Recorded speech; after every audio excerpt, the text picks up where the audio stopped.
Oh, but everything's fine. Makers of genetically, let's move on from the radiation to something more nutritious and more wholesome. There we go. Makers of genetically modified seeds say more farmers evading EPA rules. Because, see, you're supposed to plant some corn that the bugs and animals can eat, or they'll all die if they only eat the poison corn. And then they say that then they get used to the poison corn that grows its own pesticide that we eat. Again, just hiding in plain view. This is a pharmacological crop. It grows a poison at 1,000 times what's naturally there. There is a fungus that naturally grows at 1,000% or lower, 1% to 1,000% more that it grows after modification, and bugs won't eat it. So Monsanto makes it the guys that gave you Agent Orange, and hell, everybody knows that's good for you. That's better for you than orange juice or Tang. I mean, I'm not a conspiracy theorist. I just told you radiation's good for you. Well, Agent Orange is even better. I mean, it'll make your kid look like a flounder, but, you know, whatever, just go ahead and do it. Continuing here, because I'm not a conspiracy theorist. I'm not going to question. Hey, you make a pesticide naturally grow 1,000 times stronger than it's supposed to in corn? That sounds really good. Of course, they feed it to the rats and it sterilizes them and gives them cancer, but, I mean, hell, what's wrong with that? I mean, you know, sorry. Maybe the EPA, well, I guess they already have said that it's safe. 1,000 times the poison level, good for you. The rules affect farmers planting seeds modified to produce a toxin. That's a poison derived from Bacillus thuringiensis, or BT, a natural insecticide. It's natural, it's good. Of course, a iron hammer is natural. I beat your head in with it. The Environmental Protection Agency requires those growers to also plant an adjacent area, a so-called refuge, so the bugs can run from the stuff that kills them that we eat. You got to plant another field for the honeybees and the grasshoppers so they don't all die. You're not planting the refuges. This stuff's only meant to kill people. We're eugenicist Nazis. But the bugs, you're killing them too. Listen, you got to plant separate, equal corn for them to eat, because most of them will smell it and won't eat it. Pigs won't eat this stuff on record. Insects won't eat it unless they're starving. So you got to plant something normal for them. You're killing all the bugs. And you're not planting it. This is meant to kill your ass, not them. I'm a trendy environmentalist. You're supposed to die, you and your kids, not the bugs. Sorry, I'm just hidden in plain view article. Seems to get to me a little bit here, you know? Oh, let me go back to the article. Oh, honey, let me sit down. I'm a real trendy, you know, reading the Washington Post, saying D.C. I'm sitting back. Oh, how dare those farmers not planting a refuge from the corn we eat. Oh, let me see this here. Oh, let me have my coffee, dear, and some more of that GMO corn. I've got to go see the doctor. You know I've got that liver cancer. I mean, hold on. That's what it gives you. Makers of genetically modified seeds say more farmers evading EPA rules. Damn them. EPA tries to protect us and only have the humans eat the poison corn. I mean, what's wrong with them? Let me continue here. Honey, get me some eggs over here.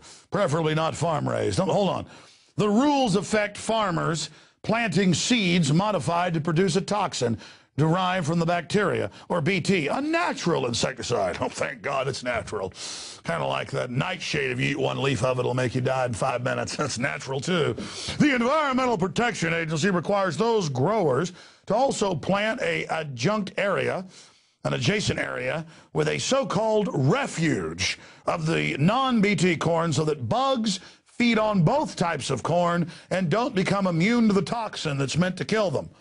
Well, I'm not supposed to notice what that is saying hidden in plain view, that the corn I eat kills bugs, but, I mean, again, everybody knows. You go to the store, there's a can of Raid. That's bad for a bug, but not for you. For you, it's a salad dressing. You just go and you get the Raid. You spray it on the... Or maybe a steak flavor.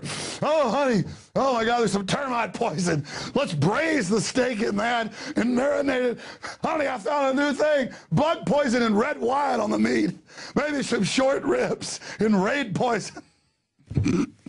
See, when you're crazy like me, crazy like Alex Jones, you actually see this stuff. You actually, oh, it's good. Oh my God, it's Raid. It's what's for dinner. Raid, the other white meat. Oh my God. Oh my God. Oh my God. Okay, we're having some breakthroughs here tonight. We've learned I'm an extremist. And I think, hey, if the corn's killing bugs, what's the problem? Obviously, that's not going to affect me. Because like we all know, eat some decon rat poison, you're fine. You'll die, but you're fine. In fact, I heard the EPA, just like with radiation, is going to say death. They're going to wave a little wand, a little trendy wand, a little and then it's like hocus pocus pocus abracadabra.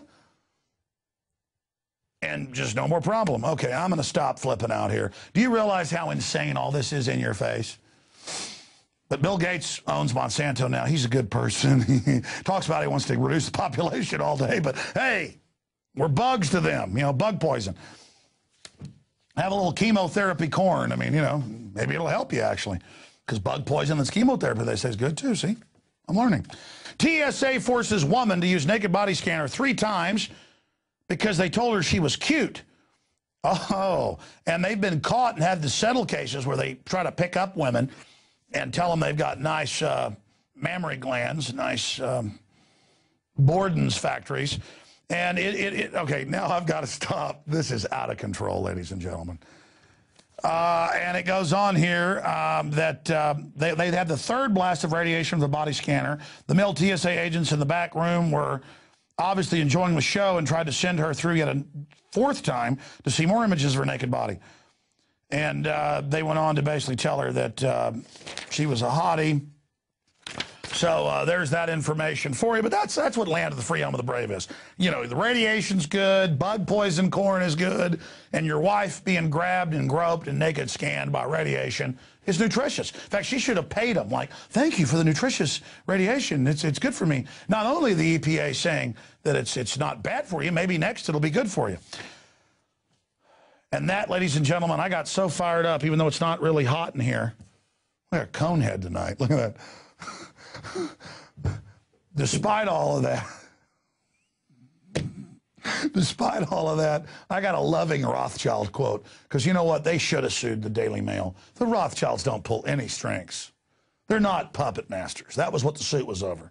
They don't run nothing, not even those hundreds of giant palaces and all the oil companies and media companies and all those secret subsidiaries they use and private islands. I just want to say thank you, Lord Rothschild.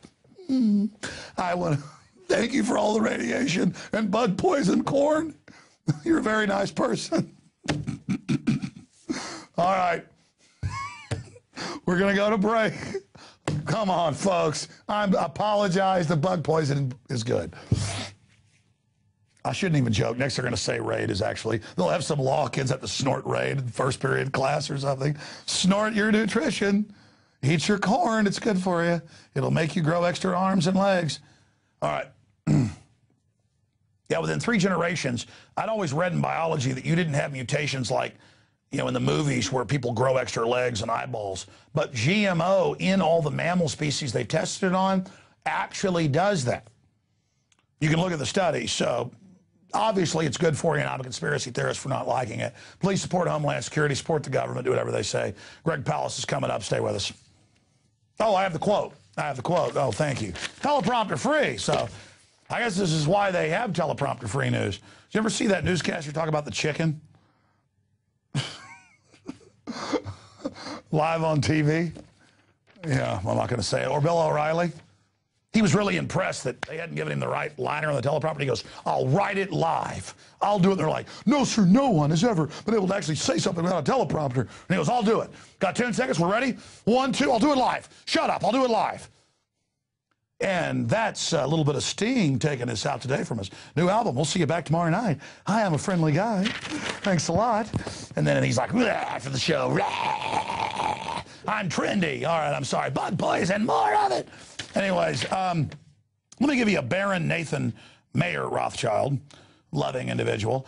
He said, I care not what puppet is placed on the throne of England to rule the empire.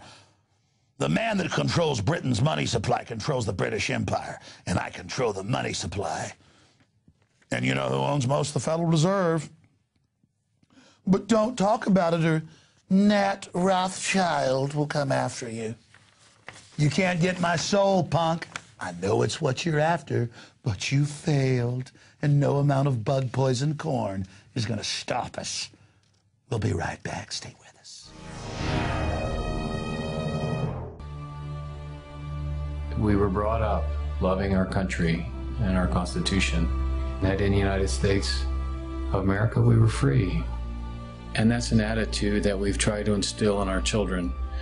I met my wife while in the Air Force. I was a combat pilot in Vietnam. I served in Desert Storm as a commander. When I graduated from the academy, I took the oath of office. And as a commander, I administered that oath to many people. Now I wonder about the understanding people have of our Constitution, and I think about our candidates for President of the United States. It's interesting to see the support Ron Paul gets from the military. And if we think back to the code of conduct and people raising their right hand that they were going to support and defend the Constitution of the United States, why would those same people support in great numbers Ron Paul? I think it's because they know that he supports the Constitution of the United States. It doesn't mean you have to go to war to do it. It means you have to understand what the Constitution is and be a supporter inside of your own country, whether you're in the military or not, of that Constitution, and make the United States strong. And Ron Paul does that. That's his feeling, that's his thrust. And that's why if you look at the percentages that support him in the military, it's huge. Why is that? Because they've raised their right hands and they're putting their lives on the line for us here in the United States. And they know that Ron Paul does the same.